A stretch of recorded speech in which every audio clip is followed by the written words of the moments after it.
굳건한 믿음 위에서 흔들리지 않고 거룩한 싸움을 이어가는 주님의 용사들이 되시기를 주님의 이름으로 간절히 축원합니다. 이 말씀 계속 우리가 매주 격주로 하죠. 우리 격주로 이제 읽으시면서 외우기까지 되실 때까지 계속 한번 읽으시기 바랍니다. 자, 바울이 신앙인의 영적 무장으로서 모델을 제시한 하나님의 전신갑주 중에서 믿음을 방패에 비유하였습니다. 지금 보시는 사진이 이제 로마 사진 비율이 조금 이제 좀 눌리기는 했는데요. 네, 지금 보시는 사진이 이제 세 개 다 로마 정규군에서 사용하던 방패들의 종류입니다. 그런데 이 중에서 수차례 설명드린 바 있죠. 로마 정규군이 어떤 전술을 썼는지에 대해서 말씀을 드린 바가 있죠. 방패를 앞세워서 튼튼하게 이제 해서 나가는 팔랑크스 전술. 그 전술에 가장 어울리는 방패가 바로 여기서 오른편에 있네요. 오른편에 보이는 스쿠툼이라는 방패입니다. 직사각형 방패죠. 네, 이게 딱 성인 남성이 이렇게 발 밑에다 뒀을 때 한 명치까지 오는 정도의 크기, 그 정도 크기를 가지고 있고 그런 모양을 가지고 있습니다. 또 약간 이렇게 눕혀서 보면은 이렇게 타원형으로 곡면을 가지고 있는 그런 모양의 방패입니다. 근데 이 놀라운 것은 이 스쿠툼이라는 이 방패는 무엇으로 만들었는가 하니 나무로 만들었는데 나무를 이렇게 팔랑팔랑 거릴 정도로 얇게 썰어서 그 나무에 결이 있는 거 아시죠? 나무에 그 나이테 주름을 따라서 결이 생기잖아요. 그 결을 첫 번째 장은 가로로, 두 번째 자롱은 세로로, 또 가로로 이렇게 한 3-4겹을 겹쳐서 굉장히 얇으면서도 질긴 그런 그 특징을 가지고 있었다고 합니다. 또 이제 저렇게 곡면으로 돼 있다 보니까 타격이나 충격에 대해서도 보호하는 성능이 굉장히 확실했다고 그래요. 무엇보다도 말씀드린 바와 같이 굉장히 얇았잖아요. 그래서 가볍습니다. 보기와 다르게 굉장히 가벼웠다고 합니다. 그런 특징을 가지고 있다 보니까 이제 로마군 전술을 백병전을 치를 때에 굉장한 도움이 되는 도구가 바로 저 방패였다라는 것이죠.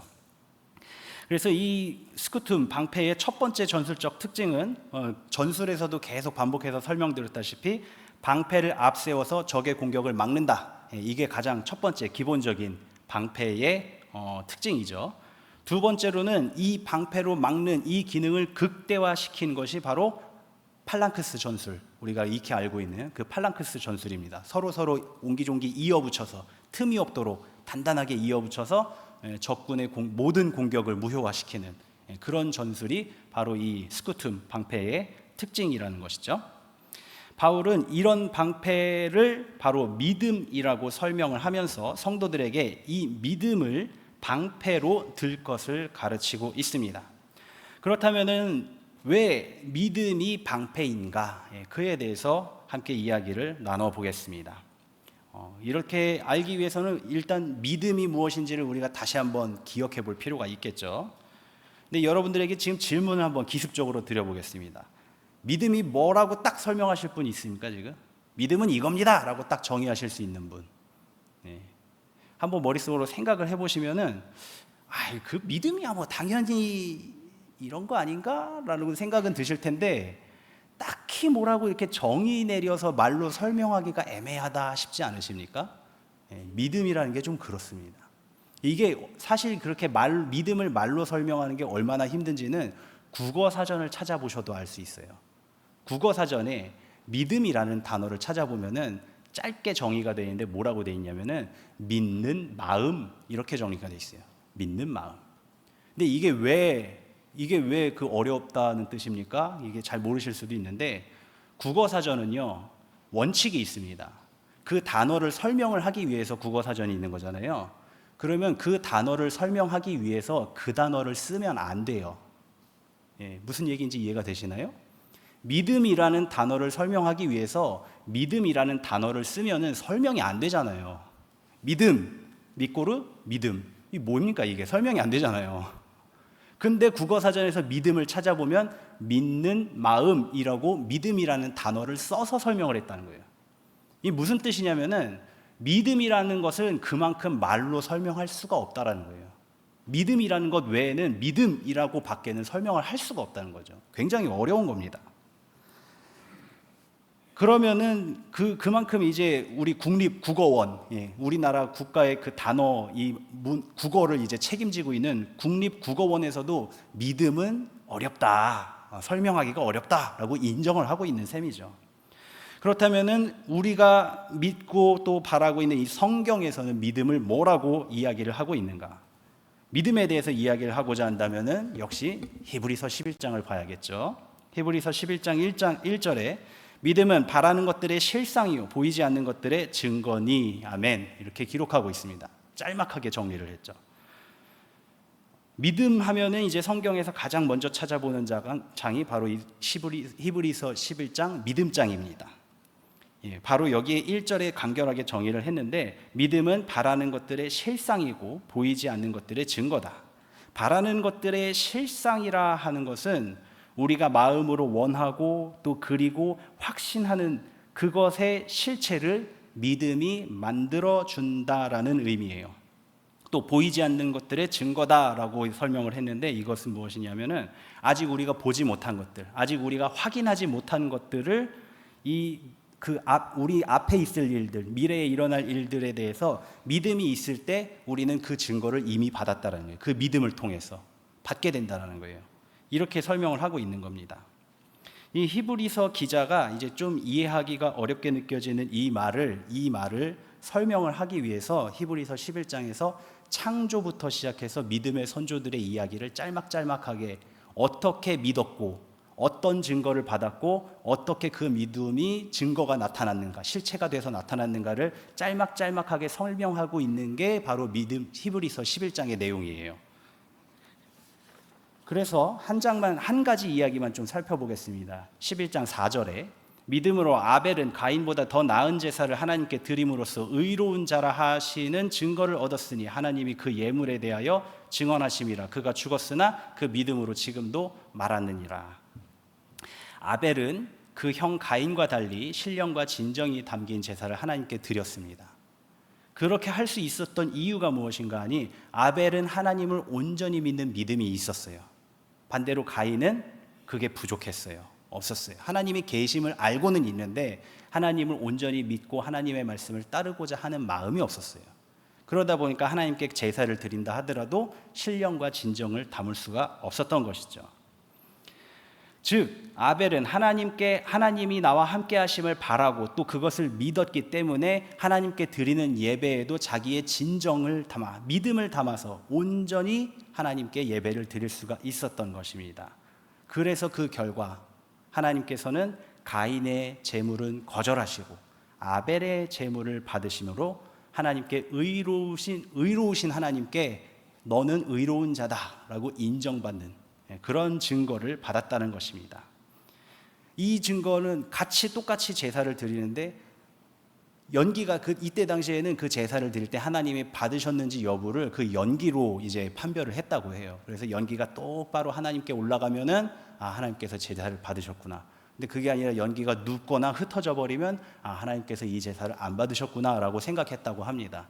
근데 같이 제사를 드리면서 같이 제물을 드렸는데 아벨의 연기는 똑바로 하나님께 올라가는데 저 옆에서 가인이 드리는 제사는 연기가 흩어져 버리는 거예요. 누워버리는 거예요.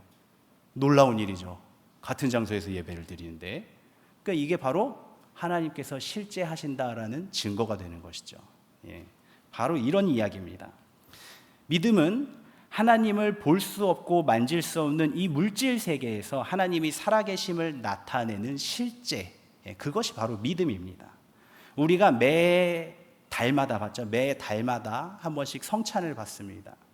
그런데 이 성찬도 나를 위해 찢기신 주님의 살, 나를 위해서 흘리신 주님의 피, 그것으로 믿고 받는다면 그저 과자 쪼가리 하나, 주스 한 모금이 아니라 주님의 살과 주님의 피가 되는 거예요. 실제로 되는 거예요.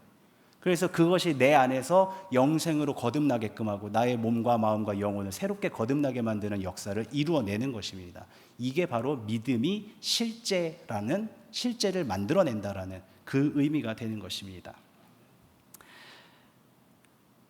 또 누가복음에 예수님께서 직접 믿음에 대해서 설명하시는 내용도 나옵니다. 누가복음 17장 5절에서 6절 말씀에 사도들이 주께 여짜오되 우리에게 믿음을 더하소서 하니 주께서 이르시되 너희에게 겨자씨 하나일 만한 믿음이 있었더라면 이 뽕나무더러 뿌리가 뽑혀 바다에 심기어라 하였을 것이요 그것이 너희에게 순종하였으리라.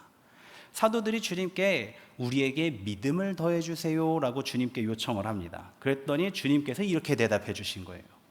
이 말씀을 보통 우리는 믿음의 능력이 이렇게 크다, 놀랍다라는 말씀으로 이해하기가 쉬운데 이 말씀의 본질은 어디에 있는가 하니 너희에게 겨자씨 하나일 만한 믿음이 있었더라면에 있어요. 있었더라면. 이렇게 말씀하시는 건 뭐예요? 반대로 너희들은 지금 믿음이 없다라는 거예요. 너희들한테는 지금 믿음이 없다. 믿음이 있는 줄로 착각하지 마라. 그 얘기하고 계신 거예요 지금. 믿음이 있었더라면. 그러니까 이 말씀은 믿음의 능력이 이렇게 놀랍다가 아니라 믿음이 있냐 없냐가 이렇게 차이가 난다라고 가르쳐 주시는 말씀인 것이죠. 믿음이 있었더라면 이런 일들이 하나님의 능력으로 일어난다라는 것을 알았을 것이다 라는 가르침입니다. 그래서 바로 이 이야기 뒤에 어떤 이야기가 이어지냐면은 우리가 잘 알고 있는 10명의 나병 환자가 고침받은 이야기가 요 바로 뒤에 나와요. 예수님이 이렇게 가실 때 10명의 나병 환자가 예수님께 부르짖었죠. 그래서 주님께서 간략하게 설명을 드립니다. 주님께서 말씀하셨습니다. 제사장에게 가서 진찰 받아라. 확증 받아라. 그래서 10명이 다 일어나서 갔어요. 가는 길에 10명이 다 고침 받았어요. 근데 그 중에서 사마리아 사람 한 명만 돌아와서 주님께 감사하고 하나님께 영광을 돌렸다. 그 얘기예요. 근데 그때 주님께서 이 사람에게 이야기하신 게 뭐냐면은 10명 다 고침받았는데 돌아온 거 너 하나냐? 이거 다시 말씀을 드리자면, 다시 해석을 해드리자면은 10명 다 고침받았는데 그 고침받은 게 하나님의 능력이라고 믿은 건 너밖에 없냐? 이 얘기하신 거예요. 너만 하나님의 능력으로 이렇게 됐다는 걸 믿었냐? 나머지는 다 어디 갔냐?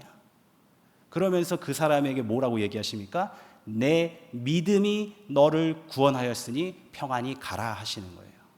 그 얘기를 하시는 거예요. 이게 믿음을 가르쳐 주시는 이야기인 것이죠. 고침받은 10명의 나병 환자 중에서 오직 사마리아 사람 이 한 사람만이 이 모든 일들이 주님의 말씀으로 하나님의 능력으로 이루어졌다는 것을 믿었다. 그리고 그 일이 실제 일어남으로 말미암아서 이게 단순히 기적이 아니라 우연이 아니라 하나님의 능력이라는 것을 확증했다라는 것이죠. 이처럼 믿음은 우리의 육신과 이성으로 확인할 수 없는 하나님의 실체를 확인할 수 있게 만드는 능력이 있습니다. 그게 바로 믿음의 능력이에요. 그것은 바로 우리의 신념이고 이것이 바로 우리의 사고방식이고 우리의 삶의 방식이 됩니다. 그래서 우리는 이 믿음을 영적인 전쟁에서 방패로 사용을 할 수가 있게 되는 거예요. 방패로. 앞서 얘기한 말씀에서 로마군의 방패 스쿠툼의 첫 번째 특징이 바로 방패를 앞세워서 적의 공격을 막아낸다고 하였습니다. 사탄은 우리와 하나님의 관계를 끊기 위해서 모든 수단과 방법을 사용을 해요. 그 중에서 하나가 무엇이냐면은 우리 사람들이 하나님을 의식하지 않게 만드는 방법을 사용을 합니다. 어디에서요? 이성을 통해서. 인간의 이성은 하나님께서 인간에게 주신 강력한 무기이자 축복입니다. 다른 피조물들에게는 이성을 주지 않으셨어요. 오직 인간에게만 주셨습니다. 이 이성을 통해서 인간은 죽음을 직감을 합니다. 내 옆 사람도 죽었고 내 아버지 할아버지도 죽었고 또 다른 어떤 것도 죽었고 나도 죽겠구나. 그걸 우린 직감을 하죠. 그리고 그 죽음 이후를 생각을 합니다. 죽은 뒤에 뭐가 있을까? 그러면서 영원의 존재를, 불멸의 존재를 찾게 되죠. 영원한 것은 없는가? 죽음을 피할 수는 없는가?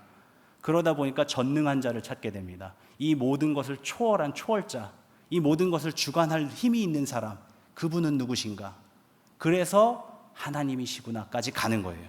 그걸 깨달을 수 있는 능력이 바로 인간의 이성의 능력이에요. 하나님께서 주신 축복이죠. 그런데 그래서 이 이성을 통해서 우리는 하나님과의 관계를 계속해서 지속해 나가고 발전시켜 나갈 수가 있게 되는 것입니다. 그런데 반대로 인간의 이성은 또 한 가지 반대의 특징이 있는데 그것이 무엇인가 하니 합리적인 것을 추구하고 보다 안락한 쾌락을 추구합니다. 어떻게 하면 좀 더 편하게 살까? 어떻게 하면 좀 더 즐겁게 살까? 어떻게 하면 좀 더 쾌락을 즐길 수 있을까?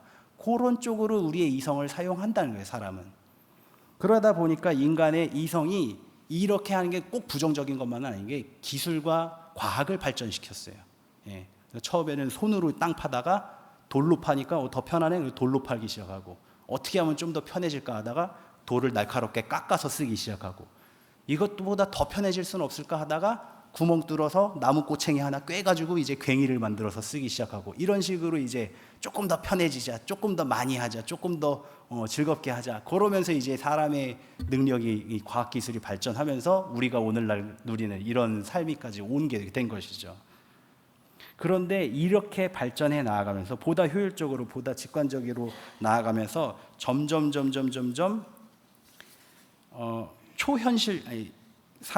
이성이 현실적이고 직관적이고 효율적인 방향으로 발전을 해 나가는 거예요. 근데 그러면서 반대로 초현실적이고 감각적이고 기적적인 것을 외면하는 방향으로 발전해 나가고 있다는 것입니다. 그 단적인 예가 무엇인가 하니, 성경에 아픈 사람 이야기들이 많이 등장하는 거 아시죠? 이 대부분의 경우 이 아픈 사람들의 경우를 귀신의 짓, 사탄의 짓 혹은 하나님의 저주로 이해를 했어요. 그 아픈 것들을. 근데 과학기술, 의학기술이 발전을 하면서 이제는 그 왜 그런 일들이 생겨나는지를 알죠. 아, 이게 바이러스 때문이고, 요건 암세포 때문이고, 요건 이렇게 다쳐서 그런 거, 그걸 다 밝혀냈어요. 그러면서 사람들은 더 이상 아픈 거에 대한 부분에서는 하나님을 의식하지 않게 된 거예요. 신적인 부분을 의식하지 않게 된 것입니다. 바로 이게 사탄이 노리는 바이죠. 우리의 삶에서 점점 이성으로 합리적으로 끌고 가면서 점점 하나님과 상관없는 삶을 살게끔 만들어가는 것, 하나님 없이도 살아갈 수 있게끔 만들어가는 것, 그게 바로 사탄이 우리를 공격하고 있는 수단이라는 것입니다. 하나님의 군사된 성도는 바로 이런 사탄의 공격으로부터 믿음의 방패를 능동적으로 내세움으로써 자기 자신을 지킬 수 있습니다.